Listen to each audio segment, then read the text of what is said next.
রাধে রাধে, শুভ সন্ধ্যা সবাইকে। সেদিন ৩২০ মোড়ে মাতাজির বাড়িতে বৈষ্ণব সেবা ছিল। তো সবাই যখন কীর্তন শেষে প্রসাদের অপেক্ষা করছিল, আমি চলে গেছিলাম ছাদ বাগানে। আর দেখো কি সুন্দর চেরিগুলো পেকে একেবারে কালো হয়ে আছে। তো আমি একটা খেয়ে দেখলাম কেমন লাগে। তো এই জন্যই বোঝা গেল যে কেন পেকে আছে, কেউ খাচ্ছে না, কারণ টক লাগছিল। আর খাওয়ার পরে জিভটা আমার এইভাবে কালার হয়ে গেছে দেখো। তো যাক গিয়ে ছাদ বাগানটা খুব সুন্দর লাগলো দেখতে। আর বাড়িটা হচ্ছে ৩২০ মোড়ে, মানে এমন একটা জায়গায় বাড়িটা। খুব ভালো লাগলো আমার। ছাদ বাগানের সাথে চারিদিকটা এত ভালো লাগছিল, পুরো শহরটা দেখা যাচ্ছিল। আর এই যে দেখো পদ্মের টব, যেখানে পদ্ম চাষ করা হয়।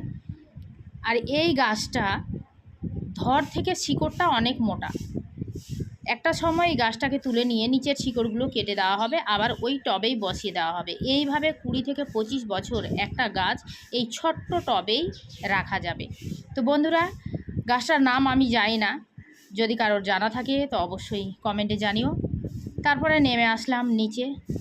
ভিডিওটা যদি ভালো লেগে থাকে লাইক কমেন্ট শেয়ার করে দিও। আর দুটো টিয়া পাখি ছিল, আমাদের দেখে ভয় পেয়ে গেছে, তো খুব চিৎকার করছিল আর কি।